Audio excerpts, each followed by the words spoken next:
La Swiss Life, assurance qui vous laisse dans la misère. Il n'y a de justice que pour les grands de ce monde, 6 ans de combat, et toujours rien, et bien au contraire cela empire vive la France, et cette justice de merde. Mais même à genoux, nous garderons la tête haute, il faut que toute la vérité se sache, à faire partager en masse. Et la justice, il n'y a pas de justice. J'ai eu un compte rendu du tribunal comme quoi j'avais pas le droit de réhabiliter la grange que j'ai réhabilitée par moi-même. Et j'aurais dû rester dehors. Galère, galère. Je travaille 7 jours sur 7 pour remonter la pente, pour essayer de me sortir quand on a tout perdu. Ça fait 4 ans que je trime comme un forcené. Et là, j'en ai marre. Je comptais sur cette justice-là pour rendre la vérité au niveau de l'assurance qui n'a jamais voulu rembourser et qui n'a jamais bougé quoi que ce soit. Et il n'y a jamais rien qui a été fait. On a vécu dans une caravane avec 4 enfants, ma femme et moi. Le temps que je réhabite une maison d'habitation dans la grange, et en attendant l'assurance devait nous retrouver un logement, ça n'a jamais été fait. Du coup, par ma propre initiative, j'ai refait une maison d'habitation dans la grange pour avoir un toit sous la tête. Et là, on me reproche que je n'avais pas le droit de faire une maison d'habitation dans la grange, que j'étais pas habilité à faire une maison dans la grange. J'aurais dû reconstruire au niveau de la maison qui a été incendiée. Mais j'ai fait au plus vite.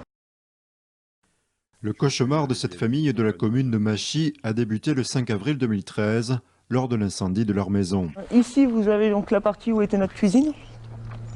Ici, salon, salle à manger. De l'autre côté, le salon, la salle de bain à l'autre bout, notre chambre. Donc il y avait un couloir qui donnait jusqu'aux chambres des enfants en fait. Et tout est parti en flammes Tout est parti en flammes. En combien de temps? Une demi-heure. Dans l'urgence, avec leurs 4 enfants, la famille s'est réfugiée dans cette minuscule caravane durant 2 mois et demi. Ici, on dormait nous, mon conjoint et moi. On avait les deux plus petits, nos deux plus petits enfants qui dormaient sur le lit du haut. Et nos deux plus grandes qui dormaient à deux sur le lit du bas en fait. Un peu agaçant parce qu'on avait du mal à se doucher. Ça t'a perturbé un peu? Oui. Sans eau ni électricité, sans plus aucun objet, des voisins sont venus en aide les premiers temps. Des habits, des jouets pour les enfants parce que c'était catastrophique. Je leur ai prêté ma salle de bain et puis de l'eau. J'ai lavé leur linge.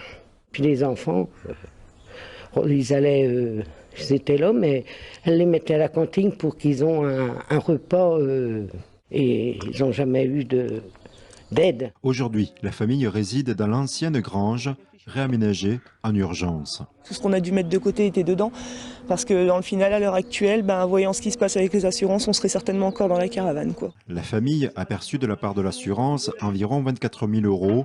Ce bien était estimé à 290 000. Ayant fait appel à Julien Courbet et vivant désormais sous un toit, leur assureur aurait clôturé le dossier. Ils n'ont pas le droit de nous faire ça. Ça fout les boules, parce qu'il faut qu'on reconstruise et on ne peut pas reconstruire. On est pieds et poings liés, on est dans une misère complète et on s'en sort pas. C'est pas tout à fait normal de laisser une famille dans la misère comme nous on a été, avec 4 enfants, se retrouver pire que ou identiquement à des SDF en fait, sans toit, sans électricité, sans chauffage, parce qu'on s'est retrouvés tout nus de rien quoi. On avait juste les habits qu'on portait sur nous à ce moment-là quoi, c'est tout. Afin de régler le différend avec leur assureur, Aurélia et son compagnon ont décidé de faire appel à un avocat en espérant reconstruire un nouveau foyer au plus vite. Chez Swiss Life, vous savez à quoi vous attendre. Bah oui, car on est des gros traîtres qui vous laissent au tréfonds de la société.